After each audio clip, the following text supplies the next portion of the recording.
नमस्कार, स्वागत आप सभी का India.com पर। मैं हूं देवेंद्र त्रिपाठी। श्रीलंका में इस समय जो हालात हैं उनको लेकर चर्चाएं पूरी दुनिया में हो रही हैं। श्रीलंका 65,000 वर्ग किलोमीटर में फैला एक आइलैंड देश है जो चारों तरफ समुद्र से घिरा और बहुत ही प्राकृतिक नैसर्गिक सौंदर्य से भरा हुआ, जिसका पर्यटन का क्षेत्र कह सकते हैं कि पूरी दुनिया में बहुत फेमस था। लेकिन इस समय श्रीलंका अगर सुर्खियों में बना हुआ है पूरे विश्व में तो बहुत ही अलग कारणों से। और क्या है कारण इसके, क्यों ऐसी स्थिति में पहुंचा है और कैसे इस स्थिति से श्रीलंका उबर सकता है, इन्हीं सब मुद्दों पर बात करने के लिए आज हमारे साथ हैं अंतर्राष्ट्रीय मामलों के जानकार मेजर अमित बंसल। सर, आपका बहुत बहुत स्वागत, हमसे बात करने के लिए समय निकाला आपने। देवेंद्र जी, श्रीलंका में जो इनकम है जी, उसका एक बहुत बड़ा सोर्स है टैक्सेशन जी, और इसके अलावा दूसरा एक काफी बड़ा सोर्स है टूरिज्म। जी, लगभग 35 से 40% रेवेन्यू उनका जो है वो टूरिज्म से आता है। जी, करीब 20 से 22% के आसपास टैक्सेशन से आता है और बाकी इनके पास वेरियस एक्सपोर्ट्स हैं। एक ज़माना था जब श्रीलंका चावल का भी एक्सपोर्ट करता था और अभी तो खैर नेट इम्पोर्टर हो गया चावल का बिकॉज ऑफ सम पॉलिसीज। जी, बट इसके अलावा चाय का काफ़ी एक्सपोर्ट करता है, मसालों का काफ़ी एक्सपोर्ट करता है। श्रीलंका के अंदर गारमेंट्स की इंडस्ट्री काफ़ी फ्लरिश हुई है पिछले कुछ सालों में, जैसे कि बांग्लादेश में गारमेंट्स की इंडस्ट्री फ्लरिश हुई तो उसको भी काफ़ी वो एक्सपोर्ट करता है। तो प्राइमरी अगर हम एक्सपोर्ट को लेकर के चलें तो इनके पास गारमेंट्स हैं, इनके पास चाय है, इनके पास मसाले हैं और इनके पास कुछ और चीज़ें हैं, एग्रीकल्चर प्रोड्यूस वगैरह जिसको ये करते हैं जी। और टूरिज्म इनका एक और मेजर सोर्स ऑफ रेवेन्यू है। जी, और एक इस समय बदलाव ये हुआ है कि श्रीलंका ने अपने सेंट्रल बैंक के गवर्नर को बदल दिया है। हाँ, तो जिस हालात में श्रीलंका है अभी इस समय देवेंद्र जी स्थिति ये है कि पहले हमें देखना पड़ेगा खर्चे कहाँ हो रहे हैं श्रीलंका के। जी, श्रीलंका के खर्चों का एक बहुत बड़ा हिस्सा जाता है इंपोर्ट्स के ऊपर। जी, श्रीलंका अपनी ज़रूरत का सारा फ्यूल इंपोर्ट करता है, कोई रिफाइनरी भी वहाँ नहीं है। श्रीलंका सारी मशीनरी इंपोर्ट करता है, श्रीलंका सारी मेडिसिन इंपोर्ट करता है, कोई वहाँ पर फार्मास्यूटिकल इंडस्ट्री डेवलप नहीं हो पाई जी, और अभी काफ़ी सारे एग्रीकल्चर प्रोड्यूस भी पिछले 2-3 सालों से इंपोर्ट कर रहा है। तो ऐसे में जहाँ जो इकोनॉमी होती है जिसको हम बोलते हैं थोड़ी सी नेट सरप्लस इकोनॉमी, श्रीलंका की इकोनॉमी पिछले कुछ सालों से लगातार नेगेटिव में जा रही थी। जी, अब बात करते हैं गवर्नर को बदलने की। जी, अब इमीडिएट मेजर सरकार ले रही है कि गवर्नर को बदलें, लेकिन गवर्नर को बदलने से आप देश के हालात तो नहीं बदल सकते। बिल्कुल। जो चैलेंजेस हैं, जो मुश्किलें हैं देश के सामने, वो चाहे पुराने गवर्नर उनके सामने भी वे रहेंगी और जो नए गवर्नर उनके सामने भी वे रहेंगी। सर, बिल्कुल आपने ठीक कहा। गवर्नर की बात आपने की, उससे पहले ही उन्होंने नया फाइनेंस मिनिस्टर नियुक्त किया था, लेकिन उनको जब लगा कि हालात उनके हाथ में नहीं है, एक ही दिन में उन्होंने रिजाइन कर दिया। तो वाकई में आपने जो बात कही है कि एक गवर्नर जो जा रहा है और एक नया गवर्नर जो आ रहा है, परिस्थितियाँ तो वही हैं, कैसे वो मैनेज कर पाएगा। देखिए, फाइनेंस मिनिस्टर की भी बड़ी विचित्र बात है क्योंकि अभी तक जो श्रीलंका की फाइनेंस मिनिस्ट्री थी जी, वो बासिल राजपक्षे के हाथ में थी, जो कि राजपक्षे परिवार के एक सदस्य हैं। जी, और ये जो डायनेस्टी पॉलिटिक्स थी इसका एक बहुत बड़ा रोल रहा है श्रीलंका को बर्बाद करने में। जी, नए फाइनेंस मिनिस्टर को वो लेकर के आए, जी, हालांकि वो आर्थिक मामलों के विशेषज्ञ हैं, जी, लेकिन उसके बावजूद भी फिर वही हालत है। सेम सिचुएशन जो गवर्नर के सामने, वही सिचुएशन फाइनेंस मिनिस्टर के सामने है। बिल्कुल। जो नए फाइनेंस मिनिस्टर को लगा कि उनसे जो एक्सपेक्टेशन है वो इतनी ज्यादा है कि वो उनके पास जादू की छड़ी तो है नहीं, बिल्कुल। तो वो उन एक्सपेक्टेशंस को नहीं पूरा कर पाएंगे, तो उन्होंने एक दिन के अंदर अंदर ही रिजाइन कर दिया। जी, और गवर्नर भी मुझे लगता नहीं है कि भी संभाल पाएंगे, नहीं चीज़ों संभाल को। पाएंगे। जी, अब बात आती है कि श्रीलंका के पास रास्ते क्या हैं, क्रेडिट लाइन कितनी है, भारत कितना श्रीलंका को क्रेडिट देने का प्लान कर रहा है या कर चुका है।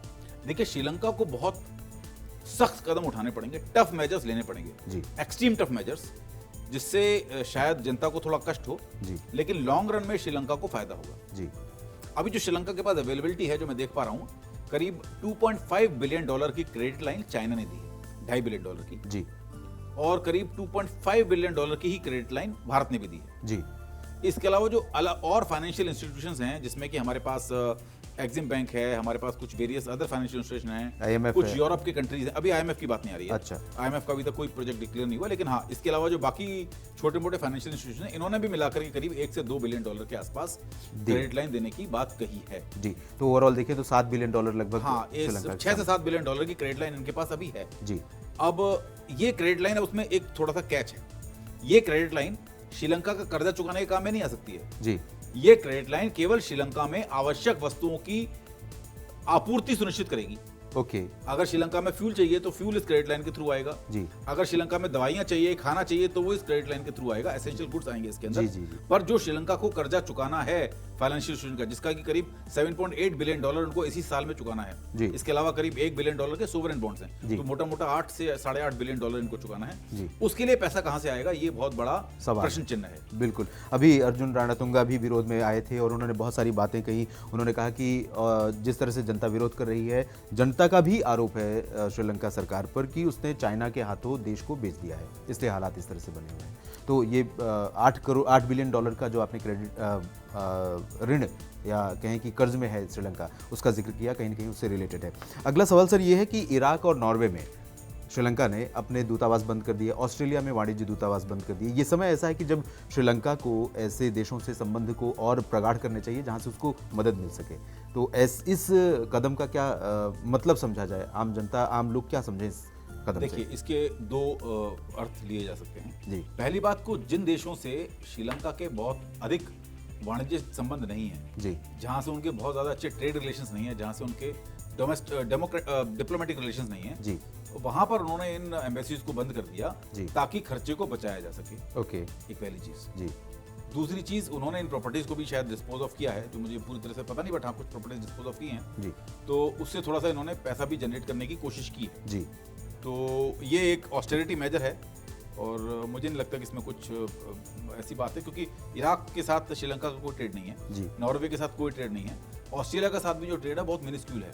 जी, तो इन एम्बेसीज को बंद करना, वाणिज्य दूतावास को बंद करना एक सही निर्णय है खर्चा बचाने के लिए। जी। अगला सवाल कि क्या अर्थव्यवस्था, भारत की अगर हम अर्थव्यवस्था की बात करें, आपने कहा 2.5 बिलियन की क्रेडिट लाइन भारत ने दी है श्रीलंका को। भारत की अर्थव्यवस्था क्या इस स्थिति में है कि श्रीलंका या किसी भी देश को वो मदद कर सके, और वो भी तब जब ये अनिश्चितता है कि वो देश पता नहीं वो पैसा वापस लौटा पाएगा कि नहीं लौटा पाएगा। अगर नहीं लौटा पाएगा तो भारत क्या उसको मैनेज कर सकेगा, उसको बैलेंस को जो माइनस में हो रहा है उसको ठीक कर पाएगा? देवेंद्र जी, श्रीलंका की जो सिचुएशन है वो एक कैच-22 सिचुएशन है जी, अगर हम श्रीलंका को मदद नहीं करेंगे तो चाइना मदद करेगा जी, और उस केस में फिर चाइना वहां के एसेट्स के ऊपर अपनी दावेदारी ठोकेगा। जी, तो बेहतर यही है कि हम मदद करें और अपनी ये आप $2.5 बिलियन की जो क्रेडिट लाइन है, जी, ये हम श्रीलंका को मदद तो दे ही रहे हैं, लेकिन साथ में अपने देश की संप्रभुता भी सुनिश्चित कर रहे हैं। जी, ये बहुत बड़ा फैक्टर है, क्योंकि अगर चाइना ने वहां पर आकर के अपना कब्जा कर लिया, जैसे कि वो पहले हमर टोटा में भी आ गया था, और वो जिस तरह से श्रीलंका में आकर के अपने इलाकों को कब्जाना चाहता है, जी, उस तरह के हालात हम नहीं पैदा होने देना चाहते। जी। तो कहीं ना कहीं दूसरी बात एक और है, क्योंकि श्रीलंका के अंदर बहुत बड़ी तादाद एथनिक तमिलों की है, जी, जो कि कहीं ना कहीं भारत के साथ ताल्लुकात रखते हैं, सांस्कृतिक और सभ्यतागत हमसे रिलेशन जुड़े हुए हैं। बिल्कुल। तो हम ये नहीं चाहते कि हम उनको भी किसी तरह की ट्रबल होने दें, जी, और इंसानियत के तौर पर, ह्यूमैनिटेरियन तौर पर हम उनको मदद कर रहे हैं, तो ये हर देश का कर्तव्य भी है। बिल्कुल, भारत ने हमेशा श्रीलंका के साथ ऐसा किया है। और अब हम बात करते हैं कि भुखमरी के कगार पर श्रीलंका है, तो भुखमरी के लिए क्या श्रीलंका की जो नीतियां थी फार्मिंग से रिलेटेड, जैसा कि आपने कहा कि किसी समय बहुत सारे फूड ग्रेन्स का बहुत बड़ा उत्पादक हुआ करता था श्रीलंका, बहुत बड़ा मतलब अपनी ज़रूरतों का तो कर ही लेता था, निर्यात भी करता था, लेकिन आज हालात बहुत अलग हैं। तो क्यों ऐसी स्थिति क्यों पहुंची? फार्मिंग की बात आप कर रहे थे, ऑर्गेनिक फार्मिंग और फर्टिलाइजर्स, जो केमिकल फर्टिलाइजर्स हैं, उनका रिलेशंस देख रहे थे आप। देखिए, 3 कारण मैं आपको बताऊंगा। जी, सबसे पहला कारण ये रहा कि जब श्रीलंकन सरकार ने केमिकल फर्टिलाइजर्स को बैन किया, जी, आइडियली वो एक स्टैगर्ड मैनर में होना चाहिए था, स्टेज फैशन में होना चाहिए था। पहले आप एक इलाके के अंदर बैन करते, फिर दूसरे इलाके में बैन करते, बट उन्होंने पूरे देश में बैन किया। जी, और जो वहाँ के किसान थे जिनको ऑर्गेनिक फार्मिंग करना नहीं आता था, जी, वो इससे कोप अप नहीं कर पाए। जी, एक ही साल में उनका जो एग्रीकल्चर आउटपुट था वो आधा रह गया। बिल्कुल। जो देश पहले चावल को एक्सपोर्ट करता था वो चावल का इंपोर्टर बन गया, जी, जो देश पहले एग्रीकल्चर प्रोड्यूस एक्सपोर्ट करता था वो उसका इंपोर्टर हो गया। जी, एक पहला इफेक्ट तो ये पड़ा। दूसरी बात, श्रीलंकन गवर्नमेंट ने, सारी चीजें गवर्नमेंट की पॉलिसी से रिलेटेड है, श्रीलंकन गवर्नमेंट ने टूरिज्म को एक बहुत बड़ा रेवेन्यू सोर्स बना करके दिखाया। तो जो एग्रीकल्चर में लगने वाली मैन पावर थी, उसका एक बड़ा तादाद, जो लोग गांवों के अंदर खेती करते थे, जी, वो टूरिज्म सेंटर की तरफ माइग्रेट किए। जी, अब खेतों से अगर आप गांवों से किसान को निकाल करके उसको होटलों में वेटर का काम दे देंगे, जी, तो वो खेती कौन करेगा? बिल्कुल। तो ये एक दूसरा कारण रहा। और तीसरा कारण रहा डिपेंडेंसी ऑफ इजी इंपोर्ट्स।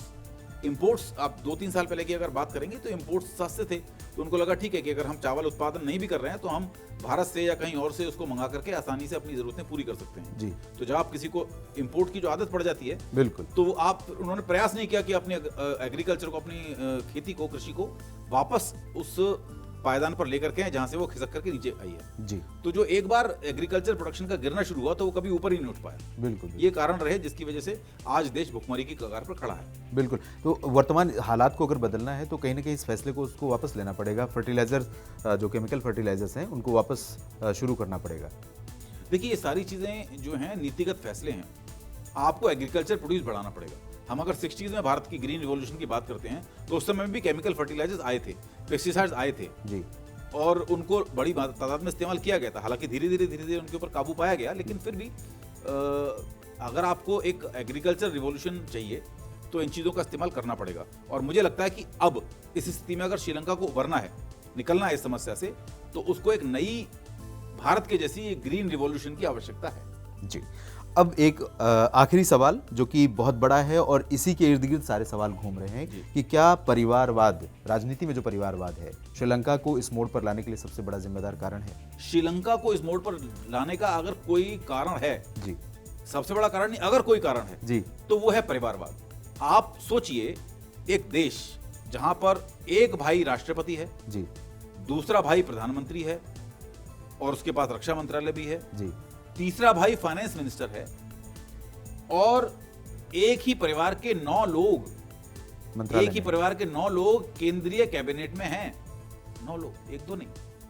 इसके अलावा जितने भी सार्वजनिक क्षेत्रों के उपक्रम जी। हैं, चाहे वो श्रीलंकन एयरलाइंस हो, चाहे वो उनकी ब्रॉडकास्ट एजेंसी हो, चाहे वो उनके सरकारी निगम हो, जी, उन सबके मैक्सिमम जो इस तरह के ऑर्गेनाइजेशंस हैं, उनके हेड के तौर पर राजपक्षे परिवार बैठा हुआ है। जी, तो जब आप सब जगह अपने परिवार को रख देते हैं तो कहीं ना, और विपक्ष है ही नहीं कहीं, है नहीं, विपक्ष है ही नहीं कहीं भी, और जो इनकी सत्ताधारी पार्टी जी। है उसमें भी राजपक्षे परिवार के आगे कोई नहीं बोलता है। जी। तो अब जब इस तरह की स्थिति आ जाती है तो कोई निर्णय अगर लिया जाएगा तो ना तो गलत है या सही है उसका कोई विरोध नहीं होगा। उस निर्णय को ना तो कोई विरोध करने वाला है, जी, ना कोई उस निर्णय को करेक्ट करने वाला है, कोई सजेशन देने वाला भी नहीं नहीं है है। कि भाई ये निर्णय गलत है, इसको इस तरह से सही कर सकते हैं। बिल्कुल, बिल्कुल। तो अब इस तरह से जो निर्णय लगातार पिछले 3-4 सालों में लिए गए और जिस स्तर पर आज श्रीलंका पहुंचा है, इसका कारण कहीं ना कहीं परिवारवाद ही है, क्योंकि उनके ही निर्णयों की वजह से आज यहाँ तक पहुंचा है। जी, धन्यवाद सर आपका इन मुद्दों पर बात करने के लिए विस्तार से, और आपका भी धन्यवाद, आपने ये वीडियो देखा। हम इसी तरह से श्रीलंका हो या फिर अभी जो पाकिस्तान में ताज़ा हालात हैं, उन मुद्दों पर भी सर से बात करेंगे और आपके सामने वो तथ्य रखेंगे जिनसे शायद आप रूबरू नहीं हैं, जिनके बारे में आमतौर पर चर्चाएं बहुत कम होती हैं। India.com पर बने रहिएगा देश और दुनिया की तमाम खबरों के लिए। धन्यवाद।